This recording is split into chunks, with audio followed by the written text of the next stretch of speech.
CJ McCollum is probably a top 3, top 5 smoothest guards in the league still to this day. But you got to understand, when he hits moves like this, right, like he's about to when he gets this opportunity here, it's not because I'm going to this trying to be pretty like a lot of hoopers think, right?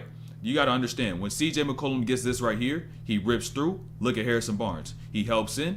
I can't get to the lane. I got Zion on my right side, who's a non-shooter, and Valanciunas, who's also on that side, so Zion cannot drive. And so what am I going to do? Stop, and I'm going to get back into my shot, and he could take a shot like this, because watch his balance, right? Look at his shoulders and look at his core. When he shoots that quick release, that shit doesn't move from start to finish. And that's why a player like CJ McCollum is smooth. That body control. CJ McCollum just hit that last three, and now in a situation like this, Harrison Barnes picks up, you're like, oh, you got some room. You could pull that. He could pull that. But you got to understand time and place. It's extremely important because you're about 4 minutes into the game, playing in transition. You got Zion running down. He's the furthest player down. So if Zion gets the ball here, that means he could be able to catch this and then be able to attack before the defense gets set in on them like they will do in the half court. So he's helping Zion build his rhythm early while the defense isn't set, and he could go at Sabonis one-on-one. A lot of y'all probably don't even realize, but CJ is shooting 42% from three this season. And so when it gets here in situations like this, those decisions are easy to make. Very easy decisions to make because you got Dyson Daniels running that left side, and you got De'Aaron Fox playing damn near at this elbow. And CJ McCollum is great at being able to use the ball to get rhythm, whether he is catching and shooting or off a live dribble. And so, of course, I'm going to pull this shot, right? I'm pretty sure I didn't hit my first one. Boom, I'm going to knock that one down. And I don't need to do no swings. The reason a lot of y'all don't be getting open shots in the game is because you just be lazy. Watch CJ McCollum, right? Since Trey Murphy drives left, he decides to lift up to that left wing. Why? Because with Keon Ellis guarding him, Zion Williamson in his way, he shakes up, and now he finds himself an open spot on that left wing to be able to get into a shot. Move your goddamn feet and start doing that shit in your workouts as well so that you can be able to get these open shots. It's so important to run your lanes in transition at a good speed because as long as this player has the ball, they're going to get gravity from whoever's in this middle, right? Unless they communicate early, and usually defenses do not. And so CJ McCollum was able just to step into his three while Keon Ellis was still stuck in that middle because they did not communicate on who had ball. And now, boom, take that three right there. I believe third three of the game. CJ McCollum's a smooth hooper, but you got to understand, these buckets that he getting, a lot of this shit going to be off the catch. So he has layers to his game to where he doesn't even need to tap into being smooth and hitting somebody with a crossover, hitting somebody with a tween. All those buckets CJ done got throughout this game thus far. Practically off the spot up in transition, but now he's getting his first look into a real handoff situation. Now, the most important thing is understanding what coverage are they throwing at me, right? Sabonis, hard hedge. They not switching, so now I throw it to Valanciunas on that short roll. Boom, shot by Valanciunas right there in the mid-range. Mid-range shot is not dead. And remember that coverage because going forward, it's going to be vital. You got CJ McCollum and Herb Jones. Guard wing screen. Herb Jones screens this. Boom, they switch. That's a guard wing. Remember that. So what does CJ McCollum now do having Harrison Barnes, right?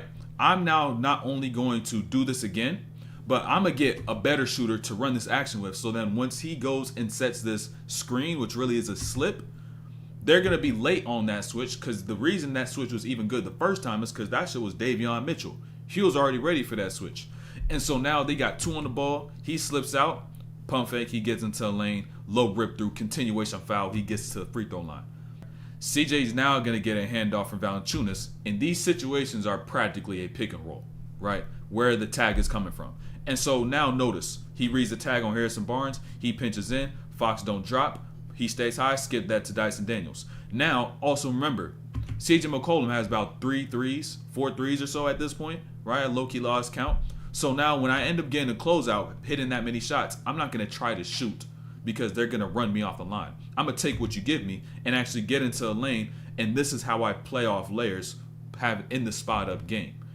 Remember that last play I showed y'all? CJ McCollum came off the screen, got that hard hedge by Sabonis. Now this time, high ball screen from the middle, going to his left.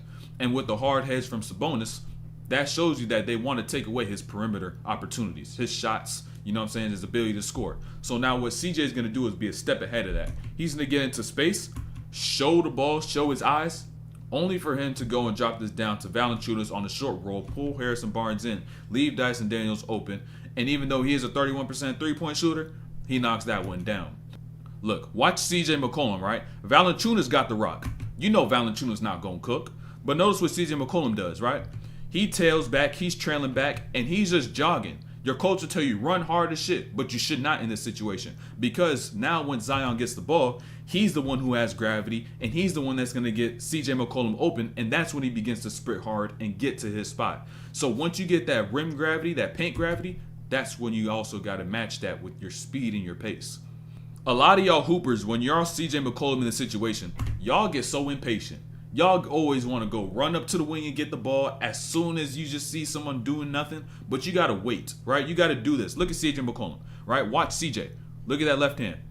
He waits until Zion now actually goes to turn to go and initiate that handoff. And instead of himself forcibly going into that handoff and trying to get the ball. Because if they're not ready for that handoff, you'll kill the spacing if they try to go attack themselves. So now what happens? CJ McCollum gets off of this. Now he's already got everything he needs because now Keon Ellis, he's off balance. You know what I'm saying? He's still trying to get back in front. CJ, he's ready to cook. Cross, tween, gets here, tough bucket. That's great defense though. Great defense, tough bucket. This is how you can be effective moving off the ball. So when CJ ends up going to set this back screen over here, he ends up realizing they're switching all these actions. So he's not even going to hit Kenkuvkov over here on this screen. What he's going to end up doing is just running straight off instead of touching his body so that he cannot alert him and slow himself down. And now he has the opportunity to actually get down and be able to make a play within the paint. So you got to understand, if they switching everything, why am I going to screen somebody? Any coach that tells you you got to shoot the same shot every single time is lying. Watch CJ McCollum. Right? Because with Davion Mitchell helping all the way in, him getting this kick out being 4 feet behind the line, 3 feet behind the line, he gets a hand-to-hand contest, and he has to put an arc on the ball that takes the ball out of the frame. And now he ends up getting this bucket. You have to adjust according to in-game situations. Sometimes you can shoot with that comfortable arc, but sometimes you have to put that shit in the air. Maybe sometimes you may end up shooting a little flatter. You know what I'm saying? But it's going to adjust depending on how shit occurs in the game. I got to go 0.5 for this one. So if y'all want to be able to knock down shots like this, where you have no ball dip, understand where the ball is, right? You can't shoot this shot with all arms, right? Because while you see CJ's arms being right there, look at his base, right? Hips loaded, knees loaded on the balls of his feet. He gets power and force to get into that shot by being in his base and being ready to shoot. So now he goes up and is able to spring up out of that. You need that base. It's vital. You remember how CJ McCollum was getting a blitz or getting a hard hedge from those ball screens, right? Now this is how you take advantage of the fact that they were using that hard hedge to then put it into your advantage by attacking a different way. He now gets this screen, he gets that show. And he ends up now getting a handoff from Zeller because now Sabonis is dropped back and he doesn't have the opportunity to blitz from a player with a live dribble. So now what happens? He gets this one dribble out along the three-point line and gets out into space. Understand going forward, he's going to continuously attack the fact of that by playing off the ball. Understand, by allowing yourself to move off the ball, you take advantage and exploit defenses that utilize drops. So now CJ, boom, back screen on Keegan Murray. And now if Keegan Murray, he gets a screen by Zeller. And Sabonis is dropped off from Zeller. He's trying to roam, trying to take away lanes from Alvarado in the meantime. So now he gets off the screen. Another clean three. Sabonis dropped all the way back. All the way back. So instead of him trying to get these ball screens and score, I'm going to move off the ball. I'm going to get these handoffs. I'm going to get these pin downs and curls so that I could be able to score and get these threes. Because if I come off the dribble, I'm getting blitzed. Every time. So now what happens is that CJ gets off this screen, sees another blitz, another hard hedge. Zeller on this roll, Alvarado on this wing, stepping for this three. Boom, he ends up knocking that one down. So, playing according to coverage and understanding what he's going to see prior to even getting it.